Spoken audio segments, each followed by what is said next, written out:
Welcome back, everybody, to another edition of Irish Illustrated Insider with Tim O'Malley. I'm Tim Priester from Irish Illustrated, John Bryce of Football Scoop, Pete Sampson of The Athletic, and Notre Dame does indeed have a new running backs coach, or we anticipate that being announced here shortly. They do not have a general manager lined up. We'll talk about that as well. But after a bit of speculation, as to who Notre Dame might land at running backs coach, they went out and landed a really good one, or so it appears. Penn State running backs coach Jawan Sider will be named. Don't ask for a timetable, but it should happen in fairly short order.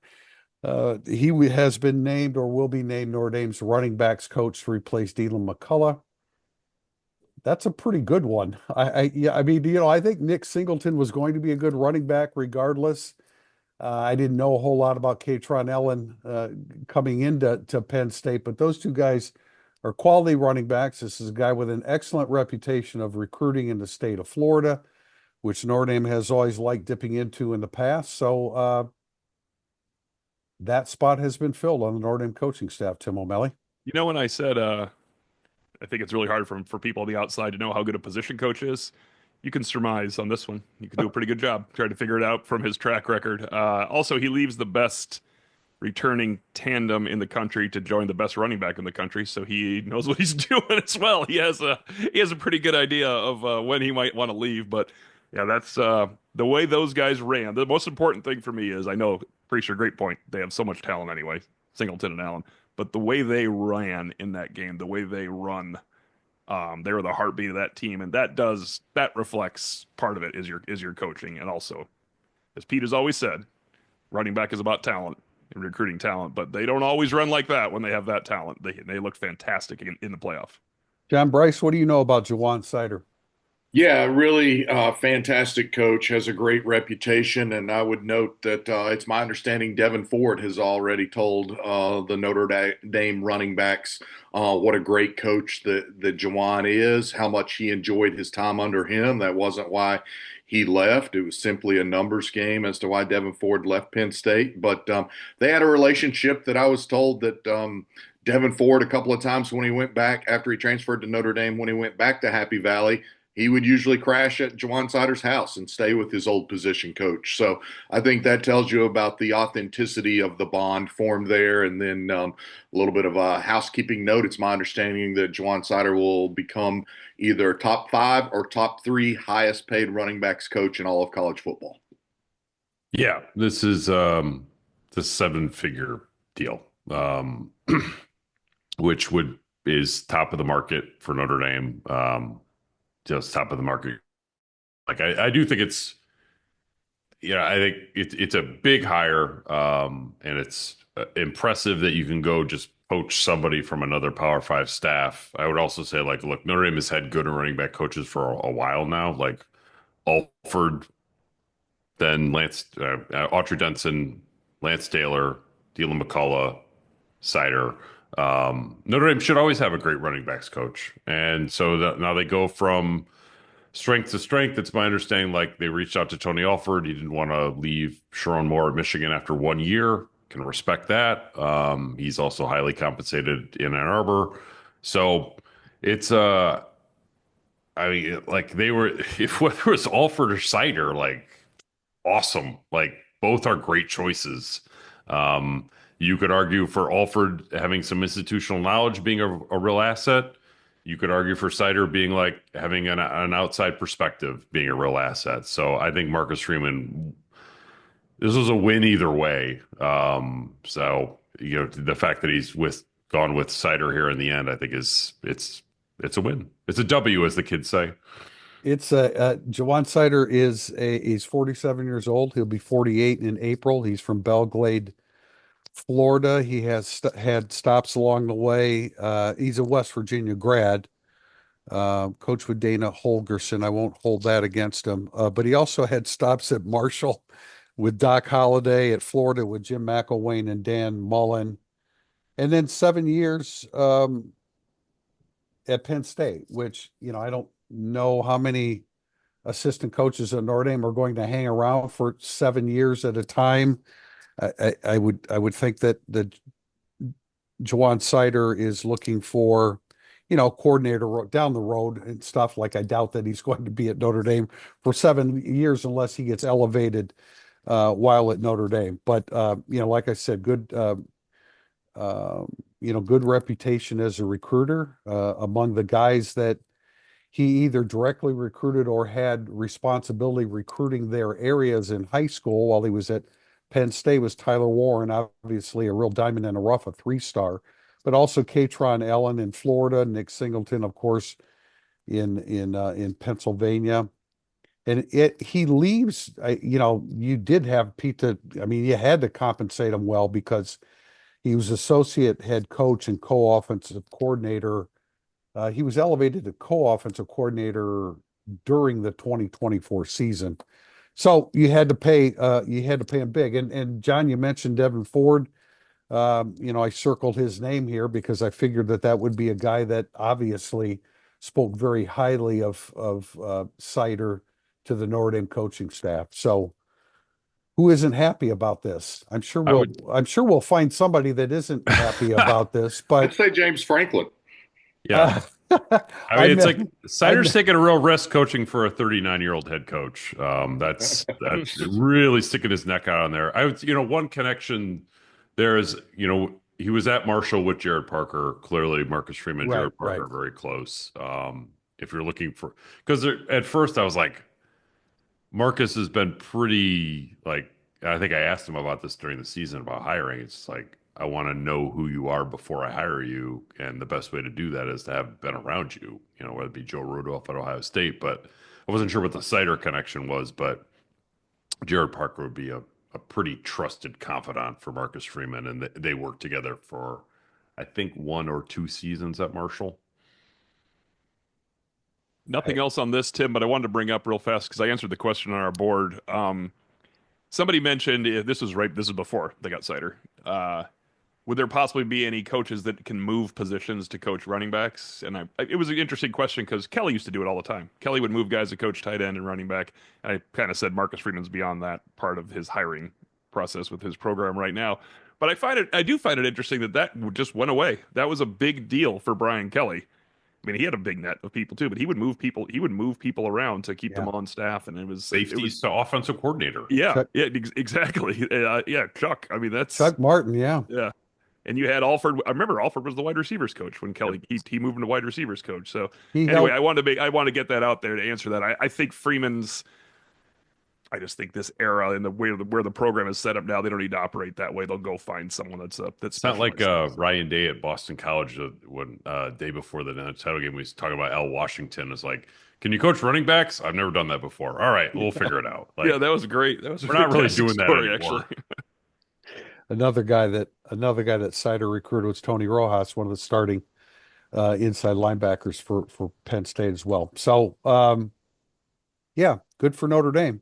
And that's why I like when there's panic about the loss of somebody, just give it a couple days. And I realize that not everybody is always going to be happy with the choice, but that's going to take us into another topic here in segment 1. But I think just about everybody's happy with. There's also a difference between, like, we had said for 2 years, Al Golden and D'Lo McCullough were going to move on eventually to the NFL, and D'Lo McCullough could have been a MAC head. The other option was MAC head coach or anywhere head coach for D'Lo McCullough. So those aren't exactly surprising. It's a situation where you don't want to keep having like James Laurinaitis moves on or Max Bulla moves on or one of those things where you're like, or Joe Rudolph would have moved on. Mike Mickens. Mike Mickens. Well, Mike Mickens would have more of a reason than those guys. Yeah. They weren't passed over somewhat, or not more than somewhat, I think.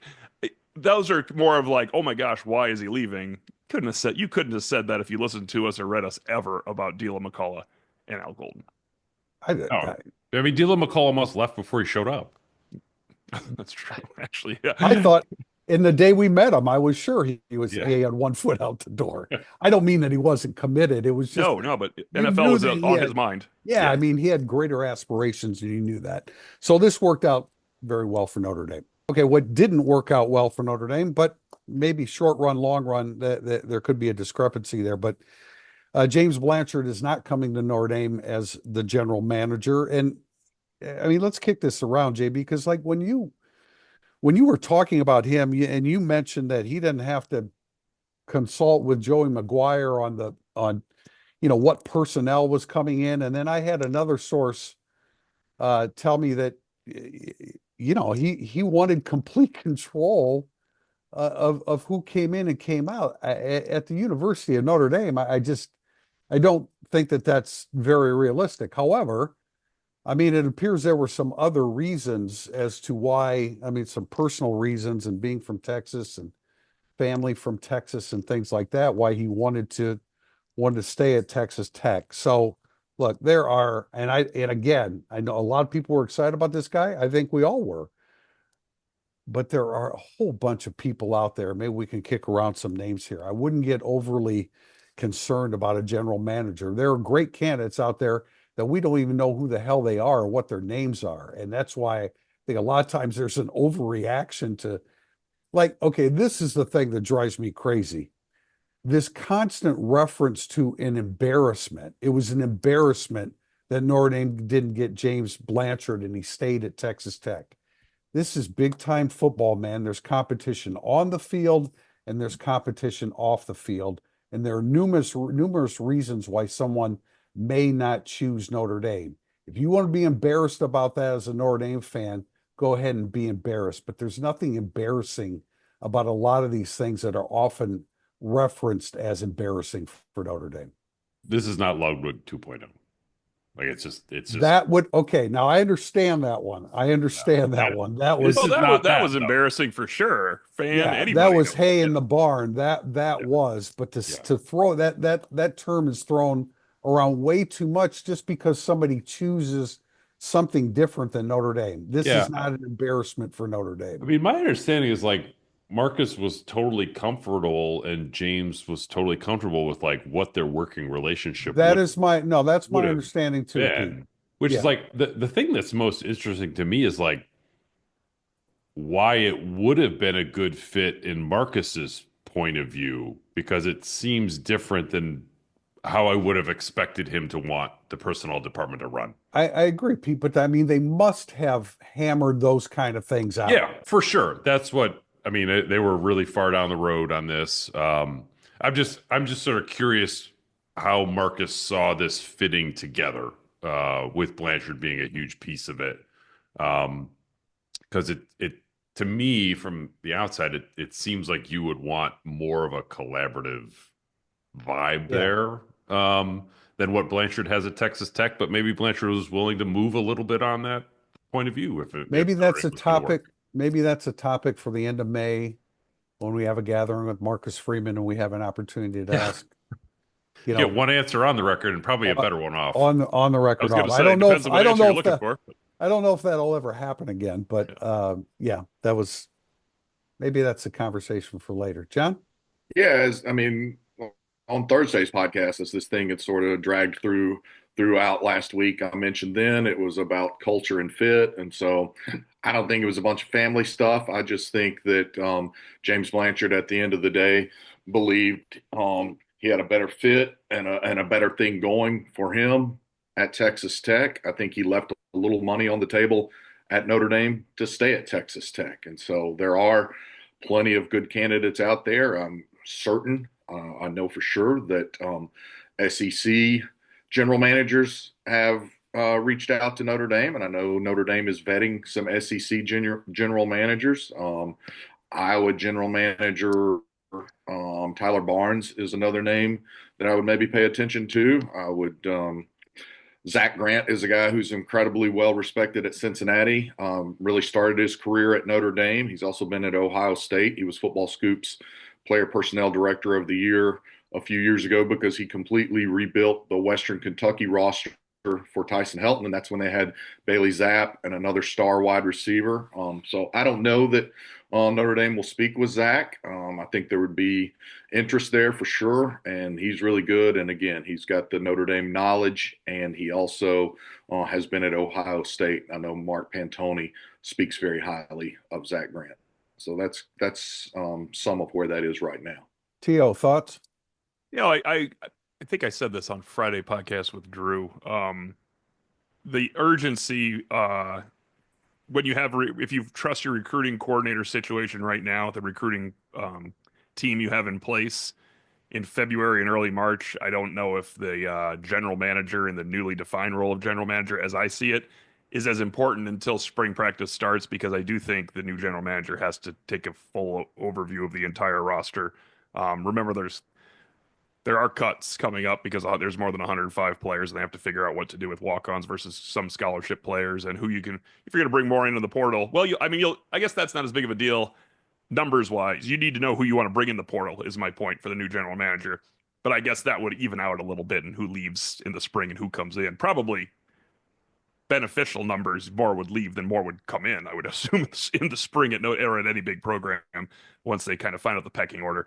So I do think it's important to get a general manager in for the spring, so to do a full roster deep dive. But I can't think of a reason Notre Dame needs a general manager on Valentine's Day at all. Well, and I think you guys probably, I mean, chime in here, but I was told that this is, once the Blanchard thing fell through, then the timeline is that they don't feel like a great sense of urgency right now to get that done. We are still, what, 5 weeks away from the start of spring practice. So, I think they'll take their time, and however long it takes. Keep your real coaches until spring practice. How's that? It's my understanding they're going to hire two people, and I get the sense that they kind of have a good idea of who it's going to be. So while they're not going to rush it, I don't think it's going to go on very much longer. Well, I'm not saying that they're just going to set it aside. I'm just saying that they don't feel an urgency to name one, like there felt like there was an urgency with Blanchard. Yeah, I mean, Marcus dives into this stuff the way that he dives into sports science and everything else. He's very analytical about it. He's very in depth with it. They're going to bring some people to campus this week and try to finalize some stuff, to Pete's point. And to your point about hanging on to your coaches, TO, they're going to have to try and hang on to Mike Mickens. He was a finalist for a defensive coordinator job within the past week, and he's very high on the radar at Texas. I think they're also going to talk to Corey Sanders and maybe one other candidate. But people are still looking to try and take coaches away from Notre Dame. There's a high price to pay for going to the national championship game. Everybody talked about the $20 million that Notre Dame bagged and brought home with them.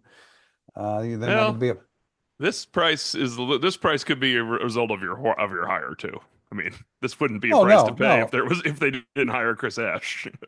No. This is a direct result of that hiring. Not, you know what I mean? Mike Mickens wasn't leaving if Al Golden was the defensive coordinator. Right. Yeah. No doubt. Coming up, segment 2, burning up the boards.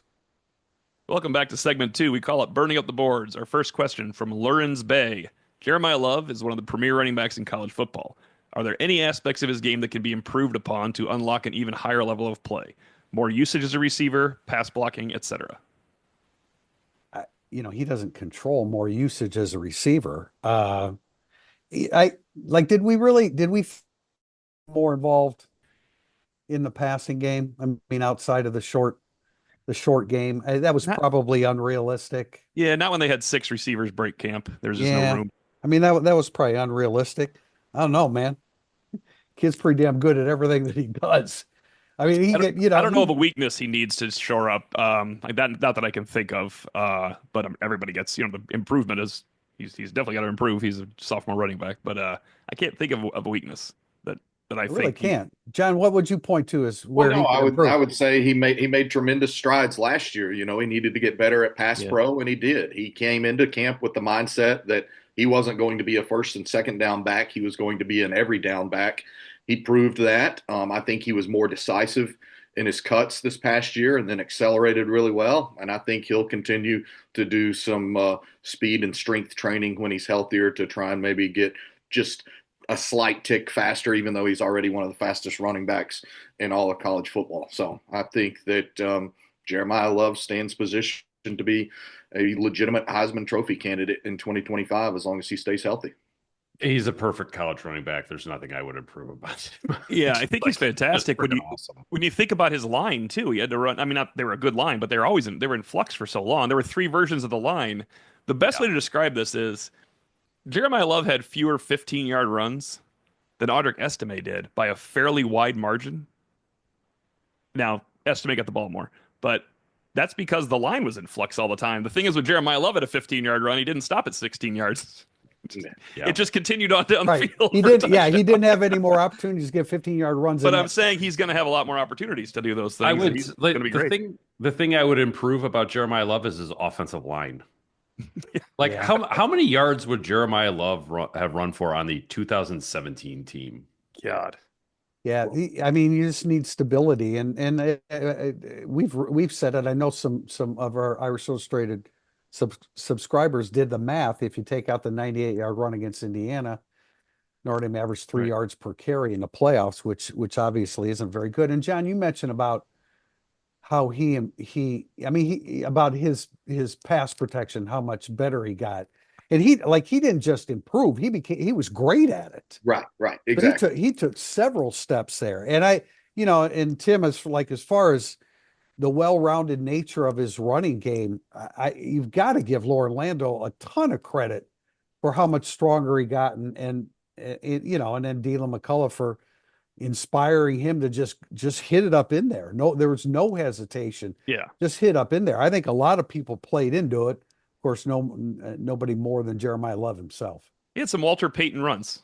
That's incredible from Jeremiah Love. Like you never would have thought that was Jeremiah Love coming in. You just thought The he was 2-yard really. touchdown run against Penn Yeah. State it's a classic. There's about a dozen plays from this season that will be remembered forever, and that clearly is one of them. We have a question from ND_. Do you think high school recruiting will take a step up this year thanks to on-field success? Have there been any early indicators that this is happening? I don't think so. Like I think You mean early it will. indicators. No, there haven't been early indicators. I think it'll continue to be good. They definitely need to turn the dial here on this. I mean, it could take a step up, but I'm not sure that I would sit here on February 10th as we record this and say like it will happen. And to be honest, like I was a little surprised they didn't get a little bit of a bump at the end of last cycle with the success. When you think back of the 2012 team and the 2013 recruiting class, most of it was committed before that season start, but they got a bump at the end. Maybe that bump is the portal, like how much they just like picked and chose who they wanted. And I don't want to say it was a perfect game in the portal, but it felt pretty close to one. Maybe that's where the uptick has been more than in high school recruiting. I'm not really sure. I think 5 years ago, this kind of playoff run would have been a much bigger deal in high school recruiting. I think right now, recruiting is so far down the road on prospects in the 26 and 27 class. And frankly, I think NIL is such a interlocked component of high school recruiting right now that, Marcus Freeman is such a gifted recruiter and is such a leader and has a charisma about him. He's going to get them or he's going to help get them into a lot of living rooms along with the Notre Dame brand. And then it's just going to come down to NIL opportunities and where Notre Dame goes with that and where Notre Dame's been with that. And that's about as blunt as I can be with it because I continue to see it. I continue to know how much of a topic it is last month at AFCA and then continued talks this month with general managers that I've talked to across the sport who want to know what Notre Dame's doing both to fill their GM spot and who are always asking questions to figure out what other programs are doing with NIL and as it pertains to recruiting. Our next question is a statement from the. Oh, sorry. Go ahead, Tim. Yeah, no, I just wanted to, real quickly, I just want to add, I think it's only natural that there will be kids that will look at Notre Dame that wouldn't have just because Notre Dame was in the national consciousness throughout January. You would hope defensively, right? They would look at that corners play. Well, yeah, you're right. Yeah. Especially, Like if you're Jalen Wiggins, the defensive lineman from Tallahassee who signed with Florida, like I would hope that the equivalent of that player next year would look at Notre Dame and be like, well, they were in the national championship game. I'm going to sign there instead of going Yeah. to Florida. Yeah. There's got to be a bump. I mean, the nation was, and I don't know how like 5 more kids, 10 more kids. Well, I I just don't know, think but better kid. I just think a couple. I think 1 or 2 5 stars is the bump you're looking yeah, for. Yeah. I think one or two guys you weren't getting before, like the Derek Meadows of 2026. Maybe you're in a better position to make that point now than you were a year ago. Our next question is actually a statement from the Fayetteville Chamber of Commerce. It appears. GD Tex ND. Y'all were discussing a trip to Arkansas this season. Fayetteville is a surprisingly nice college town. I've been there for work. The closest airport is Northwest Arkansas Regional Airport. This is how people get to Walmart's offices. Is there a question coming in here? no, there isn't. It's No, just there a isn't. statement. I wanted to include that because that airport is like 30 miles from Fayetteville, so it's very close. And people always having been born and raised in South Bend. Look, I know South Bend's not, the vacation spot of the world, but when you hear people rip on South Bend that don't really know anything about South Bend, and then that's why I kind of felt like, hey, did we shortchange Fayetteville? I've never been to Arkansas. I don't have any idea what Fayetteville is like, but I'm certainly looking forward to it. I just didn't want to. If we may have sounded like we were putting Fayetteville down, and I think that's kind of what. No, we said on the last spot. I said I believe the call sign for that airport is XNA, and I noted that it's very small, but it's a very nice airport because it basically was built for Walmart, and I think maybe also built for Tyson Foods. And I would go ahead and deliver an early dining recommendation in Fayetteville, and that would be Herman's Rib House. I know multiple of us on this podcast really enjoy barbecue, and for those listening, make plans to go to Herman's. I'm going with JB set us up in Louisville with the rib spot pregame. That was very nice job, Bryce. It's unfortunately barbecue, it looked like the drinks would have been really good too, but we couldn't do that for the Louisville Notre Dame game on the Saturday of the game. All right, we Well, got two questions. had we known what that game would be like, Yeah, that's true. We could have just gone ahead and had a couple pops, huh? All right, a couple of questions paired together here from SPM4 Irish. Who are 3 players not named Angeli, Carr, or Minchie that you think will take a giant leap during spring practice to set themselves up for a major role in fall? SPM4 Irish chooses Gerby Lambert, Micah Gilbert, and Tade Johnson. I think those are names that we mentioned fairly recently, and then tied it with Jay Jude. Last spring, the O-line and linebacker rooms were faced with massive task of replacing those who left, and both far exceeded expectations. This year, it's the interior defensive line and quarterback. Do you think you can see a jump in young players like we did this past season? They're a little bit varied, but I just wanted to pair them up because we're talking about young players there. So the first part, it's like, will take a jump, or like these guys would be the best to make a jump if you're Notre Dame. Who do you think will, maybe? Who do you think will? Yeah, I think Micah Gilbert Will. Micah Gilbert would be on my list of will and would be important to take a jump. Logan Thomas is on my list of will and important to take maybe less important to take a jump based on the depth of defensive end. Beyond that, I'll turn it over to you guys. But those are the first 2 names I wrote down without thinking, and then I had to spend some time before I got to a third. We may have discussed this, Pete, when you weren't on. I don't know, but Gilbert was certainly one that they absolutely need him to jump up. I think Lambert. I just find it really hard to believe Lambert's going to sit around until his junior year before he's ready to go and a really good fit for them. Tim? Kedron Young would not be the need, but that's one I think will. Totally agree on Logan Thomas. I think they kind of need it too until Traore and Botello prove that they're back. That's a good point. One of them will probably make it back for sure. But I think Logan Thomas would be great. Hey, you could have multiple pass rushers too. I've seen teams have success. Yeah, and I think when we talked to Al Washington, that was in New Orleans before the Georgia game. He seemed pretty adamant that Logan Thomas is going to be much, much better prepared to hit the ground running heading into next season. JB? yeah, I mean, I'm pretty well stated with my stance on Gerby Lambert, so I'm including him, and I'm very fired up to see. I hope a fully healthy Kedron Young for the balance of spring camp. So very much on him, and yeah, I agree on Logan Thomas and Micah Gilbert, and I would say it's almost taking Bryce Young for granted at this point. I don't want to do that because I think there's superstar potential on the cusp of being unlocked with Bryce Young. So I'm excited to also see him in spring camp. That actually brings us to our next question. Brian739 asks, do you think 6'7" Bryce Young might get a look at defensive tackle given the needs outside? I seem to recall his dad starting outside, growing into a DT as well. And then Run for Fun 1122 adds to that. With Notre Dame's iffy defensive line situation and our perceived glut of offensive linemen, would there be a candidate that could move from offense to defense, possibly for depth, if nothing else? Wow, I'm going to really complicate things here and jump back real quickly to what Jay Jude asked about whether there would be. So we're going to get three questions here, but he asked about the interior defensive line. I wouldn't look at the interior defensive line with young guys stepping up the way that the linebacking core did, for example. But Bryce Young has a chance to be a tremendous, tremendous off the edge pass rusher. You don't move him to defensive tackle. He's built differently than his dad. He was taller than his dad when he was 16. So he's built differently. That's a guy I don't think that you move. And we've had this question before about, Tim, can you name the last offensive lineman that moved to defensive line and was productive at Notre Dame? Brad Williams did one of the two things. Okay, Brad Williams was a really good football player, and that was quite a while back. 96, yeah. You know what Lou Holtz said about the offensive line, right? When you're moving positions?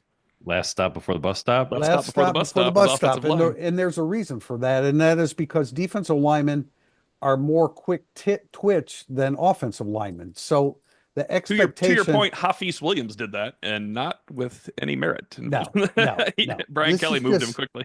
This is just something that rarely ever happens, and it's mainly because of the way offensive linemen and defensive linemen are recruited. If you're that quick twitch, then you're a defensive lineman. If you're not and you're big and strong, it's offensive line. So I wouldn't look there. I went through the list. I don't think that there's a natural person to choose. Maybe Gerby Lambert might be good on the defensive line, but that's not who he is. I think Notre Dame has plenty of not proven depth on the defensive line. You don't need to add more unproven depth on the defensive line. Yes. That's exactly what it would be. But I think it's a lot just it's how offensive linemen and defensive linemen are chosen. And if you're chosen for offensive line, it's generally because you're not as quick twitch as a defensive lineman. If Notre Dame was running a 3-4 and you move Charles Jagasa over, I'd be like, all right, I could talk myself into that work. That's fair. That's fair, Pete. But they're not running a 3-4, so that's not the body type they're looking for. Also, if they move to Bryce Young to defensive tackle, I would look for Bryce Young in the transfer portal. That'd be insane. You can't do that. You can't do that. I get it. Yeah, I mean, you'd like two Bryce Youngs, one that you could dabble with on the inside, one on the outside. Could you put Bryce Young inside in 3rd and 11? Absolutely, yes. Yeah.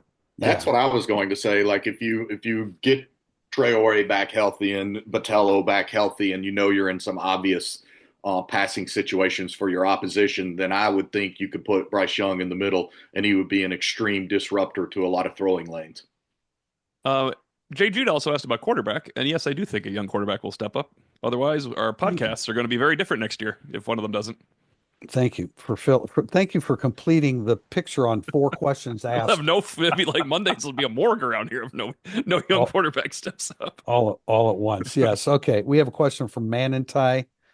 It's been mentioned a few times on the podcast that to some degree Notre Dame could have had Will Howard or Riley Leonard. It certainly looked like having a more effective passing quarterback would have been better for the offense. Did ND get what they thought they were getting in Leonard, or do you think they would have made a different choice in hindsight? I think both schools got the right guy. Yeah, I wouldn't know different choice in hindsight. I bet Notre Dame thought Leonard would be a little more, slightly more polishable, not polished, but easier to polish as a passer when he arrived on campus. Well, and again, I think that Marcus Freeman preferred Riley Leonard, and that's the way that decision was made. But also, I'll always default to the fact that Riley Leonard didn't get spring camp, so we don't know how much he could have improved during that time when he couldn't really throw, when he was only able to take mental reps standing behind the line during the blue and gold game last year, and when he couldn't have that extra time to develop an earnest chemistry with his receivers that wasn't jammed into the summer, and to learn his receivers' tendencies and to fine-tune some of those throwing things that he could have spent more time with Gino Gaduli working on. So I think Notre Dame loved Riley Leonard. I think he'll always be a beloved quarterback, especially to have only played 1 year at Notre Dame. What do you think, Pete? I mean, Notre Dame got the right guy, and Ohio State got Yeah. the right guy You said that. for My what those teams were. You know, Yeah. it's like Notre Dame needed the run. The run first needed to be the priority. Whereas if you brought a run first quarterback to Ohio State with Jeremiah Smith and Emeka Buka, like, what are you doing? Like that. Yeah. So I think both schools ultimately got it right. Yeah, and keep in mind that Riley Leonard was chosen before Mike Denbrock came on board. Now, I think obviously Denbrock had a lot of success with Jane Daniels, a run pass threat. So well, I don't know. That might be a good question. I think Denbrock probably would have made it even more likely that Notre Dame yeah, went for Riley Leonard. really Exactly. That's my that's my point. Okay. But he was not involved in the decision making. When he came in, that was his quarterback. And look, when you look at this is one of the things I'm working on. I mean, you look at Notre Dame's offense in the playoffs, they didn't get to 400 yards total offense in any of the four, playoff games. And immediately there's a tendency to blame Denbrock because it all runs downhill to the offensive coordinator. But he was dealt a bit of a tough hand, especially like you said, Tim. I mean, 3 different iterations of that Notre Dame offensive line. It's difficult to be successful. Yeah, and I think, Notre Dame got the best of Will Howard, and you knew when you watched the best of Will Howard that was going to be a problem if he showed up. Texas limited him just enough where if Notre Dame did that, they could have won that game. Michigan just completely had him under lockdown. So, I mean, it's possible, but they got a credit to Will Howard. He played his very best game against one of the best defenses in the country. And credit to Chip Kelly, too, for saying, what, we're going to run him a little bit more, too. Or I want Will Howard, I want you to look for this, when they're in man or turn them back, go ahead and take off. I mean, it's the last game of the season, and they benefited greatly from that. From GY Burned, who do you guys see as being early candidates as leaders or captains going to next season? I don't see a lot of clear choices. He lists Schrouth, got it right, Priester. Schrouth, Love, Heinisch, maybe Gray, and Jelly, if he sticks around, of course, makes a lot of sense. Could you see this being a potential issue next season? I thought this was a really good question. I listed this as a potential issue 2 weeks ago next season. I think it is. I mean, it's a spring issue, not right well, now. And it's a spring issue right now. I mean, it's typical for a team that made a national title run. It's a lot of the leadership came back last year from 2023. So it's a good question. It was a good point by you, Tim, and it's time for the leadership to change. That happens with every team. Okay, let me just name some seniors, not necessarily eligibility wise, but class wise. Ashton Craig, Billy Schrouth, Emil Wagner, Junior Tui Alamaka, who I think would be a strong candidate. Donovan Heinisch, Steve Angeli, that's tough unless he's definitely the starter. Jadarian Price. I don't know. Who am I missing there that would... Jalen Sneed's a senior. Jalen Sneed is a senior. I don't think that he will ascend to that role with Notre Dame. I think we saw... Oh, I'm sorry, Tim. Oh, go ahead. Go ahead, John. You were just asking, and I was going to say, well, we saw tremendous growth from a leadership standpoint from Jordan Botello going into last season. He's back. He's a super veteran guy, so I could see him potentially being one of those. Josh Burnham's also will be a senior. Drake Bowen, not a senior, but I think Drake Bowen is establishing himself as a leader, and I think he started to establish himself even more so during the playoff run, and he was jawing right back at some guys. He was elevating his play. I agree with Billy Schrouth. I think he has a great chance to be a captain. Yeah. Gabe Rubio is also a senior. I'm not sure that Jeremiah Love will be a captain next year. Jeremiah Love will be a captain. That falls under the Jalen Smith captaincy. Yes. Like, you can't let him leave before he's a captain. I think Ashton Craig has personality for it.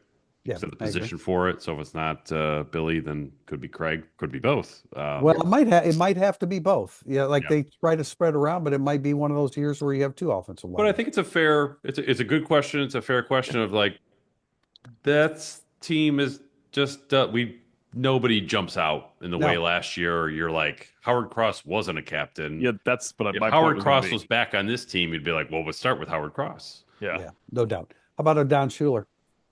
Oh, could be. That's a good one.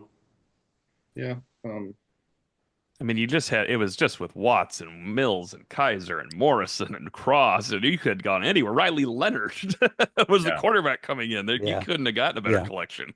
But it was a good question. But this is the evolution of Spring college ball, football too. teams. Yep. Yep. And spring will tell us a lot as well. Yep. From CMU Pens fan, this one is for Priester. How was it being part of the Here Come the Irish series? Um, it was flattering. It was a little bit embarrassing at times because I kept seeing my face pop up when there should have been players and coaches that should have been speaking. But John Fanaro, the producer director, I appreciate him including me in a bunch of that stuff.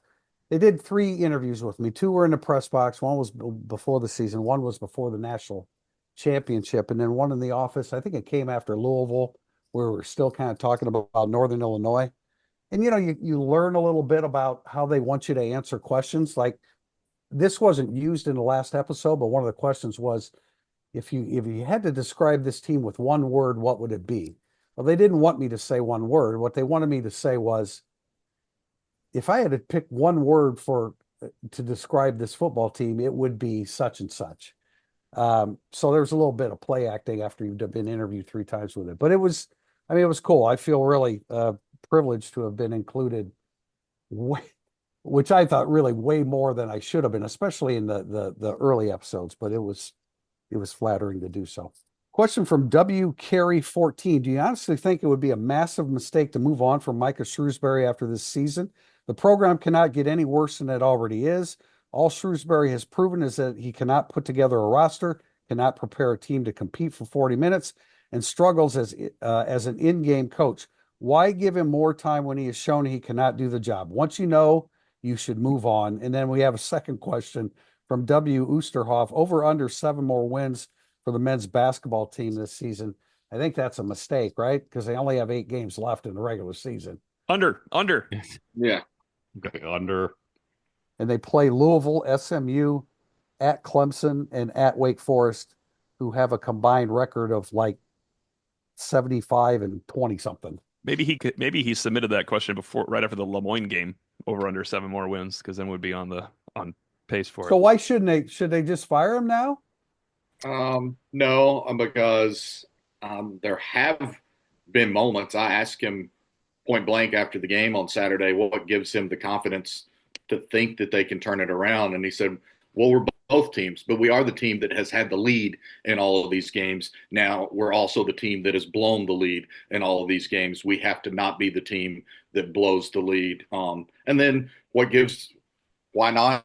Because you're Notre Dame and you don't typically, unless I guess Charlie Weiss, strike a match to bands of $1,000 bills, and it would be millions of dollar bills to strike a match to the Micah Shrewsbury era.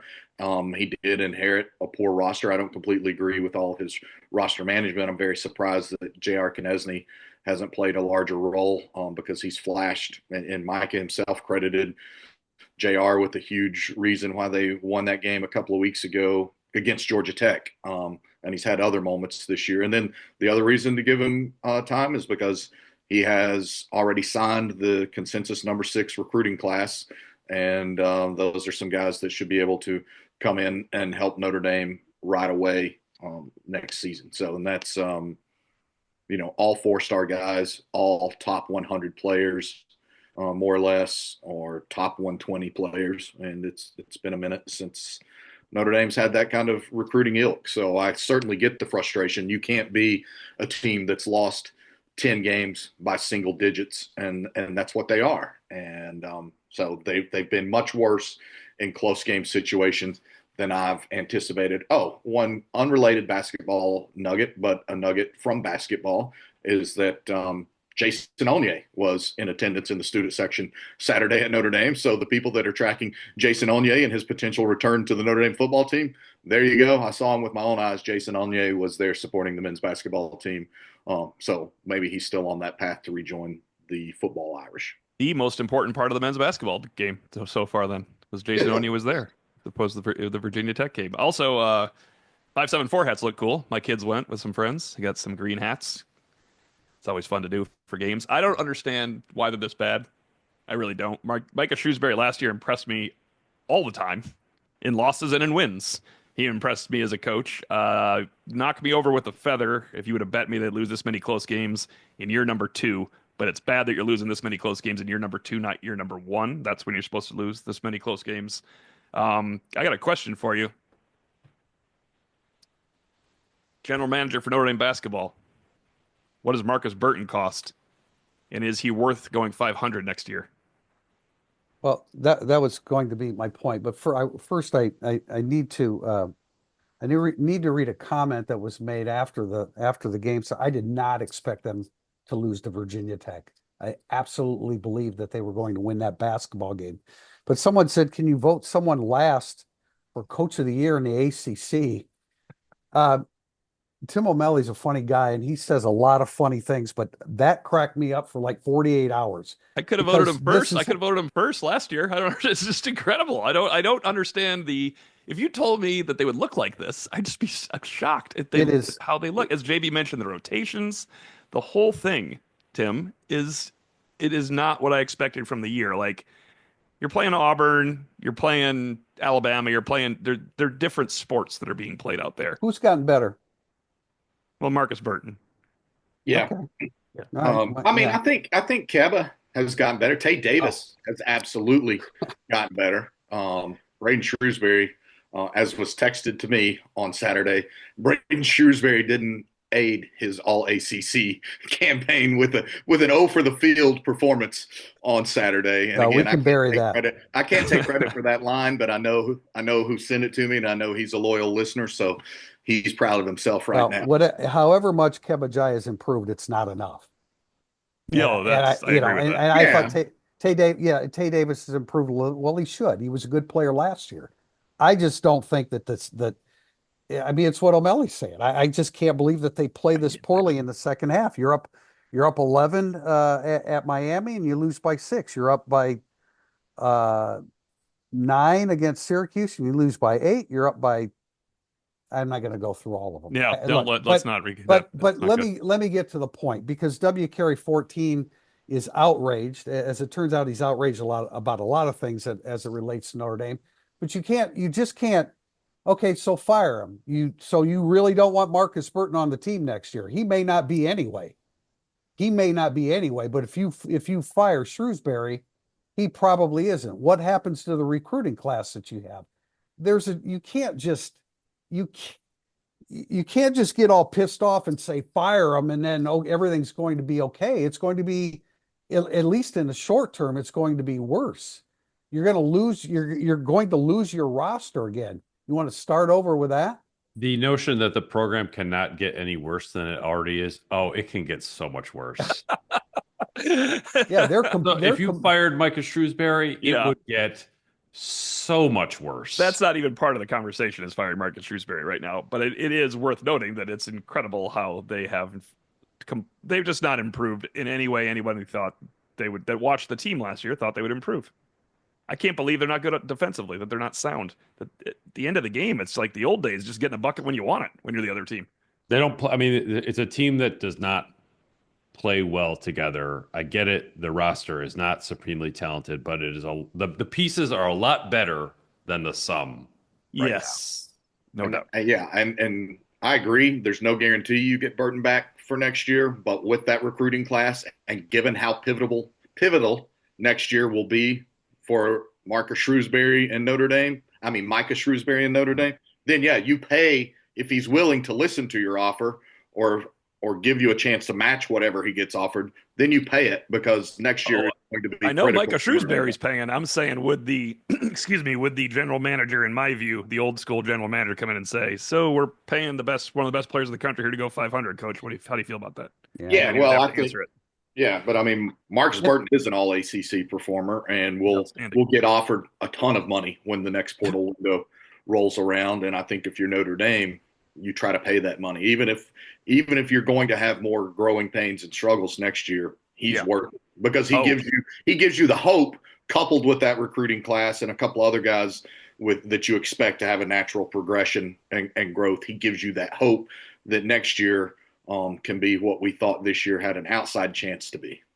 I'd pay him bad football players money if I could. I'm not saying I wouldn't pay him. I give Marcus Burton. He's fantastic. I still think, look, it's a hell of a class coming in, but it's still a bunch of freshmen, and I'm not sure their arrival all of a sudden turns everything around, and they're competing for a NCAA tournament berth next year. It's a good group, but they're still freshmen, and if you base anything upon this year and the development or lack thereof, I'm not real confident that that's going to happen. Question from, I guess this is our last one, right, Tim? Yep.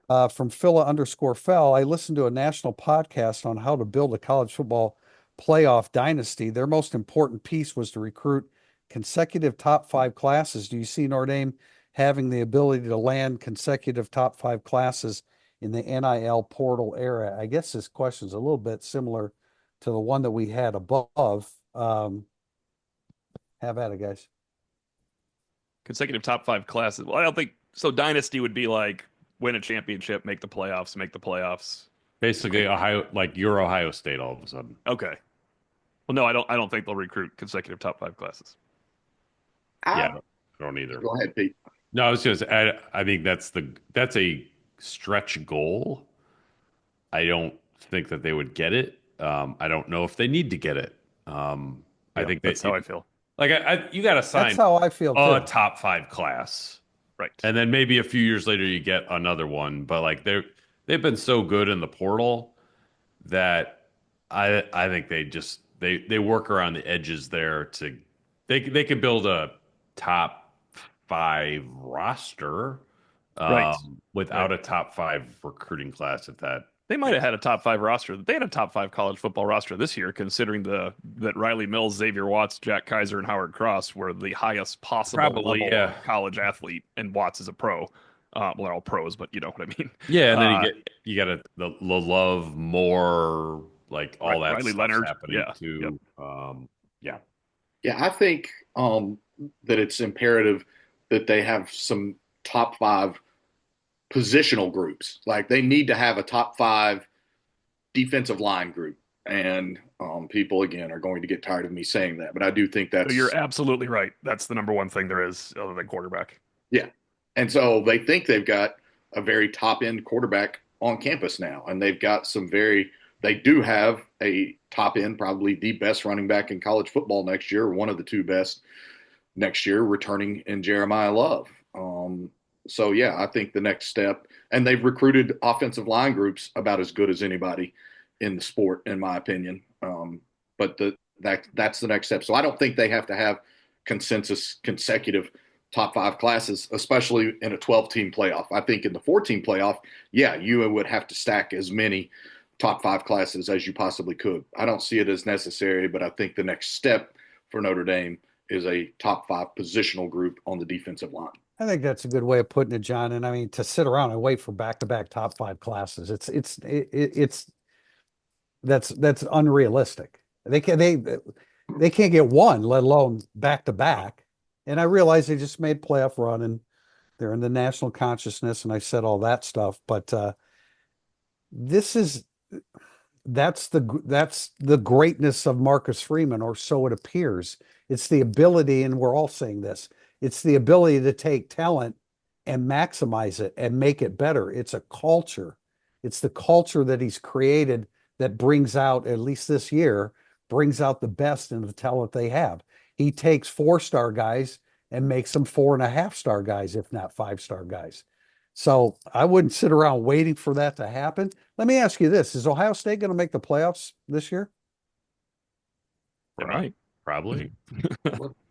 No, I'm sorry. That's not what I meant. I meant, will Ohio State play for the national? No, probably not. Yeah, they'll probably make that. Yeah, I'd take the field. I'd take the playoffs. field on that one. Right. Yeah, exactly. And so, we're talking about leadership. Who's going to be captains? Well, they're going to have to develop that. So I think Notre Dame's got a lot of components coming back. The schedule's more difficult. but they can probably lose 2 games this year, right? At least the way we're looking at the schedule now. Pete, I Yeah, think if you you want a said that road a couple of playoff weeks game, you ago. could probably lose. Yeah. Yeah, I mean, they could lose. Let's just say they lost to Miami and Arkansas, and then they could still go 10-2. Like, I'm not. It. I think Notre Dame is this year's team. To me, feels like a step back from last year's team. All the veteran talent that they lost, the leadership that they lost, but it doesn't feel like it's going back. Like, I don't think this year's team is going to feel like the 2013 team. Remember that? Like, Barely, because they were the worst, boring, most the rotating. They were rotating all yeah, the time. Yeah. this team's going to be better than that team. Like, there's a more durable, sustainable vibe about Notre Dame football now, but that's different than being Georgia or Ohio State, right? How about the 19 team without that hideous loss to Michigan? Is that a fair one after the 18 season? Yeah, I thought that could be 2025, 2019. And maybe there will be a hideous loss. I don't know. I just don't know how you just don't get enough 5-star players to consider you, even if you play in the national championship game, because as I've said 8,000 times, I mean, Notre Dame is not the path of least resistance for 5-star I, players. I There are think you other need to choices. go, Tim. I think you need to go 8 for 10 in the portal, like you've done a couple times here, where you're 7 for 10, where you're getting players. You're like, wow, hit, big Yeah, hit. they need, well, yeah, that's one of the components you Got to need remember to, the last two portals, they were the team for the biggest splash, almost the biggest splash with Riley Leonard and Sam Hartman. One of the three biggest splashes in the sport with the portal guy they brought in. That's not yeah. this portal. Maybe they need that next portal and not the quarterback position, where you're like, wow, Quinshawn Judkins is transferring to Notre Dame when Jeremiah Love and Jadarian Price went pro. That type of thing. Yeah. You need guys like that in the portal. You can't always you couldn't bring in the quarterback this year without losing the other guys. So you didn't do it. And it's a unicorn to bring in mine and JB's and actually all four of our defensive linemen to come help Notre Dame as the guy that doesn't go pro. But that would be great too. But I just think you need to your portal has to be impeccable, unless you bring in the number one guy that plays like it, like Riley Leonard after the NIU game dragged himself to Yeah. one of the top Yeah. portal guys in the country. And it's still a lot of luck. I mean, Alabama has stacked recruiting classes like crazy, and it lost 4 games this past year. And Alabama, I just looked from 21 through 25, has had 2 number 1 recruiting classes, a number 2 recruiting class, and I think 2 top 4 recruiting classes. So Alabama has never been outside of the top 4 over the past 5 years, and it didn't win a playoff game this year, and it didn't even make the playoffs this year. It didn't win a playoff game last year, and I'm not sure it made the playoffs in 2022 when Georgia was repeating. So But recruiting classes are great, but they're not an automatic. There's a lot of other components Yeah. to it. A yeah, lot of but other JB components. with Alabama though, JB, yeah, I mean you got to remember they did share the national title this year and last year and the year before too. So that makes it tough to recruit against them. We are going to wrap up there. We appreciate everybody joining us today for Irish Illustrated Insider. For those that want a little bit more of Notre Dame football talk, tomorrow, Tuesday, February 11th, we will have Irish Illustrated ISO. Check us out. And otherwise, we will be back for a Thursday, February 13th podcast, Irish Illustrated Insider. Until then, Tim Priester, Tim O'Malley, John Bryce, and Pete Sampson. This has been Irish Illustrated Insider.